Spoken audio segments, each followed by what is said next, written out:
Yo, what's going on? Yo, the devil been trying to be busy this week. So I had to make a promise to myself that wasn't gonna stop me as long as I got air in my breath, and thanks to the Most High. We at it again. It's Sunday. Get ready to knock down this other week. You ready? So what is this? This is episode 3. So episode 3 is very special. The reason why it's so special, I might get a little emotional about this one. As most people know, I was raised with my mom, my granny, my 2 aunties, my auntie Lita and my auntie Alvin. They did a good job. You know, it's kind of hard being raised around all women. You the only dude. It's, and it's a special task for women, especially when it's a young man. Especially when it's a young man with my caliber.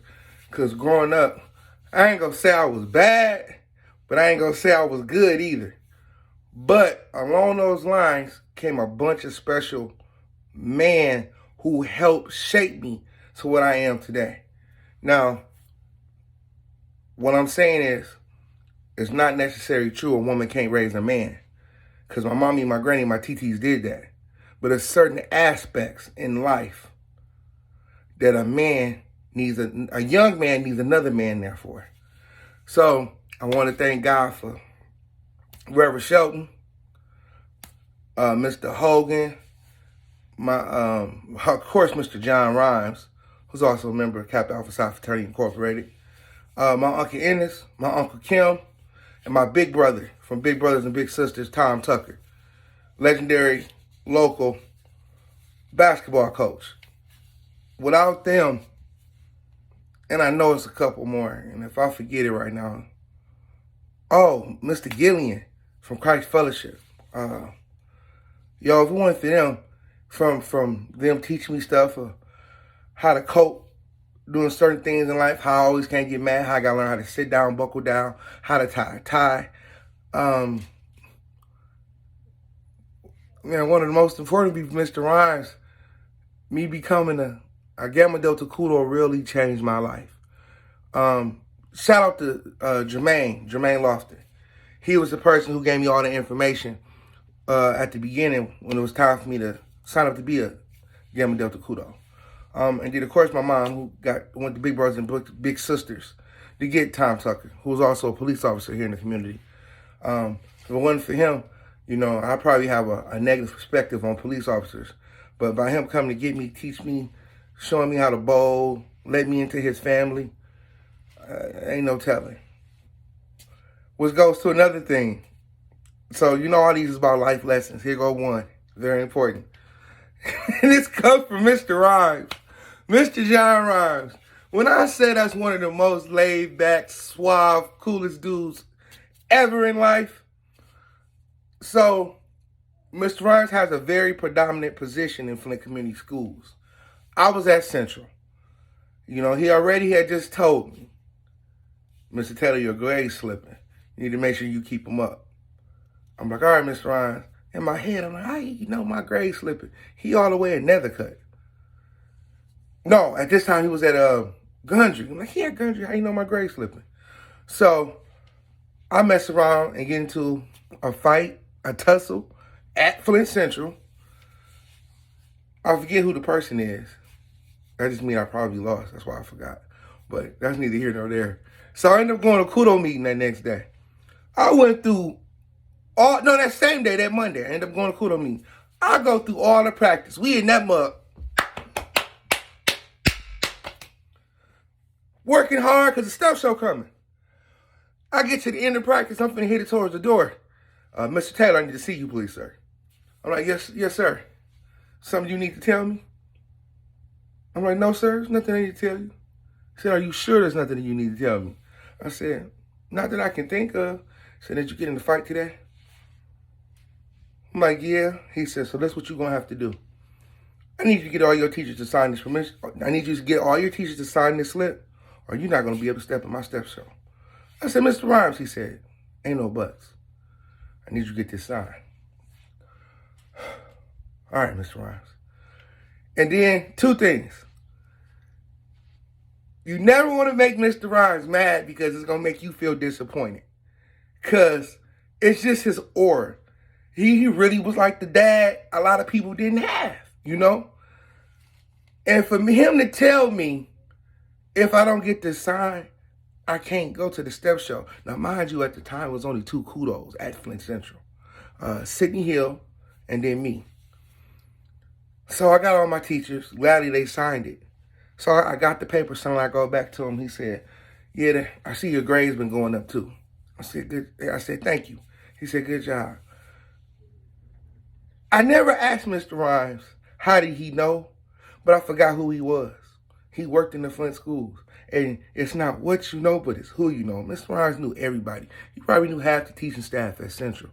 Long story short, when you get in trouble, don't try to hide it. Be a man or a woman and go ahead and tell the truth. Let's see, I got time for one more story. I don't even know where to go. This is what happens when you do stuff off the whim. When we get better with production, we'll get better with the storyline and stuff. But as of now, this was placed on my heart today to make sure I shout out those very special men in my life that I would not be where I'm at without them, you know? Like I said, especially Thomas Tucker. He used to come get me every Saturday. Now, he was a police officer, so his schedule varies. And there was a lot of times he had to cancel. And I didn't understand why. But you had to think that this man was taking care of his family, doing his job, and still make time for somebody he didn't know. I appreciate you for that, Tuck. Ain't no telling. Although I did, you know, I did get in trouble and I did slip up. I'm still here. So, and then my Uncle Kim taught me how to do my chess games, my betting on games, you know, lottery, and morals. One of the most things he ever told me is, Joe, don't waste your time arguing with somebody over who ate the last Polo sausage. It can be replaced. It's a waste of time. Now, I got a couple more minutes. I'm going to end you with this last story.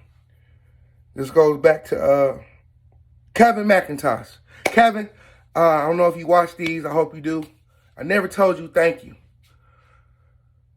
One of the worst days of my life, besides my granny dying, was when Reverend Shelton died. And I can remember being at home, sitting on the floor, and Kevin McIntosh called. He answered, hello, JoJo. Yeah. He said, Pastor dead. I said, what? He said, Reverend Shelton dead. I said, can't be. Now, before I go right there, I'm going to stop. Let's go back a little bit. When I came home from prison for resisting arrest causing injury to the arresting officer, Reverend Shelton did so much to keep me in school. Like when I used to get kicked out of school, I couldn't stay at home. I had to go to the church and pick up paper. Stop chewing gum in church, y'all. I had to pick that gum up from underneath the chairs and the back of the pews. Don't chew gum.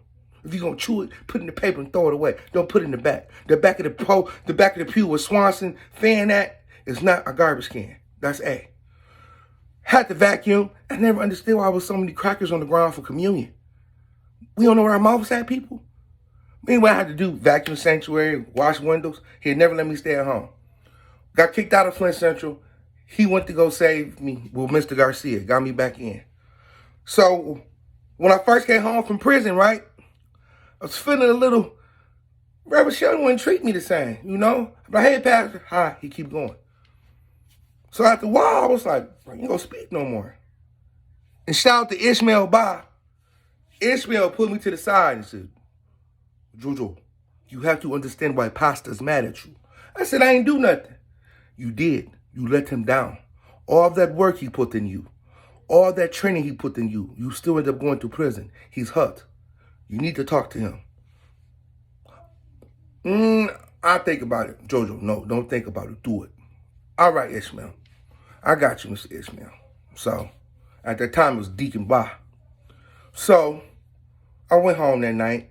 I talked to him. I called him. Because I had all his phone numbers. I had the office phone number, the church phone number, his home office, and the home phone. So I called his home office. He answered his phone. I said, Reverend Shelton, this is JoJo. He said, yeah. What's going on? I said, Pastor, I need to talk to you. He said, all right, come to the church 9 o'clock in the morning. Now, everybody know I stayed on Patterson, East Pad, 410, and the church was 317 East Hamilton. If I'm not mistaken, it's what, 3 streets over, right? Delia, then Weatherby, then it's Hamilton. So I walked up to the church. You know, I'm always on time. I wanted to go talk to him. He said, I always tell you, I see a little bit of me. This Reverend Shelton. I always tell you, JoJo, I see a little bit of me in you. You hurt me. And I said, Reverend Shelton, I never meant to hurt you. I said, things in life happen. But I'm asking for you to forgive me and to let me know that I made a mistake. And I still love you. And he says, you know what, JoJo? I still love you too. We're going to get through this. I can also remember him telling me, JoJo, you getting out of hand. So I'm going to pray for you the same prayer my mama prayed for me. Lord, straighten him up or straighten him out. I said, whoa, did you just say, Lord, fix me or kill me? He said, I did. You getting out of hand. So after that conversation with Reverend Shelton, when he told me he forgave me and I forgave him and we got back cool, it had to be a couple days later he died. And I never got to tell Ishmael, because he got deported back to Africa, that I thank God for me. Just think how I would have felt if my pastor would have passed away and I didn't get to have that conversation with him. If it wasn't for him, I wouldn't know who Danny Hogan was, who was my white stepdad. And just real quick to touch on my white dad, I was going to school to be a teacher. And I said, I want to be a teacher. He said, why? This is Mr. Hogan talking. He said, why you want to be a teacher? I said, if I can help people. He said, don't you think you can help more people if you made more money? You probably should go for business. I changed my whole degree then. And that's what I graduated in, my business degree, which is my organization, leadership, communications. And this was a white man who would put me in front of his white friends and tell him, this is my son. He treated me just like one of his other kids. Allison, Gary, Buddy. All of them treated me the same. Now let's fast forward back to the park when Kevin McIntosh called me. Pastor dead. I said, yeah, right. Instantly hung up the phone. I dialed the number, 238-9605. Mr. Harvey answered the phone. Mr. Harvey, is Reverend Shelton dead? He said, JoJo, I don't have time right now. I said, Mr. Harvey, is Reverend Shelton dead? Yeah, JoJo, he is. I lost it. At that time, my granny gone and my pastor, my two foundations. But I remember my granny always told me, God will never take you away from me until he ready for you to be a man. And I still don't think I was ready to be a man at 14. But this is what you got to remember. Everything happens for a reason. And cherish the time you got with people. You hear me? If it's somebody right now you beefing with, if it's somebody right now that y'all got some type of, what I want to say, some type of, hold on, let me calm down. Because that's how serious I am. If y'all ain't cool, if it's just something little blocking, man, fix that. Because you can easily go to sleep and not wake up the next day. Or we can walk outside and some final destination stuff can happen. If it's anybody that you care about, let them know you care. And then if they don't accept it, at least you know you tried on your end, all right? So look, it's Sunday. We finna start this work week off. Some of y'all started today. Y'all see how bright and pretty it is outside? That's why I got on this yellow shirt, for brightness and happiness, all right? Keep going. Keep your head up. And remember, if don't nobody else love you, I do. All right? I love y'all, and y'all be easy. Let's get this money.